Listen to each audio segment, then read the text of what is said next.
नमस्कार, आप देख रहे हैं यूपी खबर 24। मैं हूं आपके साथ हर्षिता मिश्रा। आइए नजर डालते हैं इस वक्त की बड़ी खबर पर। कैराना से सांसद इकरा हसन ने कहा है कि लगातार पहले दिन से ही विपक्ष एसआईआर के मुद्दा उठाता रहा है, लेकिन सरकार की ओर से हमें कोई आश्वासन नहीं मिला है, न चर्चा हुई है। जब इतना बड़ा मुद्दा हमारे सामने है तो अन्य कोई भी विषय फीका पड़ता है।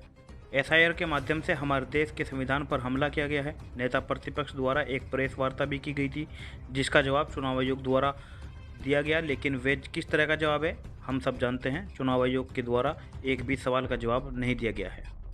देखिए वीडियो। बिल्कुल भी कोऑपरेट नहीं किया, हंगामा किया, दुर्भाग्यपूर्ण। आप कैसे देखते हो उसको? दुर्भाग्यपूर्ण तो निश्चित रूप से है, लेकिन हमें ये सत्ता पक्ष का जिम्मेदारी बनती है, सत्ता पक्ष की, कि वो विपक्ष की आवाज़, जो कि जनता की आवाज़ है, उसको सुने और कोई समझौता आए, बीच में बैठ के बात हो। लगातार विपक्ष एसआईआर का मुद्दा पहले दिन से उठाता रहा है, लेकिन एक भी दिन सरकार की तरफ से कोई आश्वासन नहीं मिला, कोई समझौते की बात नहीं हुई, डिस्कशन की कोई बात नहीं हुई। जब इतना बड़ा मुद्दा हमारे सामने है तो और कोई भी मुद्दा इसके सामने फीका पड़ता है। हमारे देश के लोकतंत्र पे हमला है एसआईआर के माध्यम से। एक प्रेस कॉन्फ्रेंस हुई एलओपी के द्वारा, जिसका जवाब इलेक्शन कमीशन ने दिया, लेकिन किस तरह के वो जवाब थे, कोई भी मुझे राहुल गांधी जी की ये बात बहुत अच्छी लगी कि उन्होंने कहा मैं सिर्फ वोट एडिशन जिस तरीके से हुए हैं ये एक तरीका है, डिलीशन भी होते हैं, लेकिन उनका प्रूफ हमारे पास नहीं है।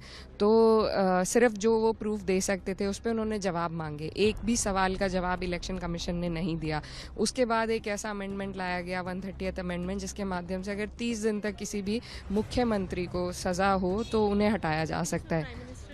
बिल्कुल हैं, लेकिन ये भी हमारे देश की कानून व्यवस्था और धरातल की सच्चाई है कि फ़र्ज़ी मुकदमे भी होते हैं, फ़र्ज़ी कार्रवाई भी होती है, राइट टू अपील भी मौजूद है, ड्यू प्रोसेस ऑफ लॉ है। आज से पहले भी बड़े नेताओं पर कार्रवाई हुई है, एक ड्यू प्रोसेस के तहत हुई है। तो ये जल्दबाजी किस बात की है कि 30 दिन में ही आप सत्ता से हटाना चाहते हैं किसी को?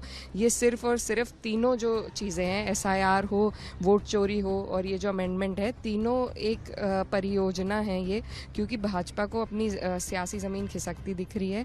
इन लोगों को लगता है कि अब इसी तरह के फरमान लाने के माध्यम से ही ये सत्ता पे काबिज हो सकते हैं, तो उसी की परियोजना बैठाई जा रही है।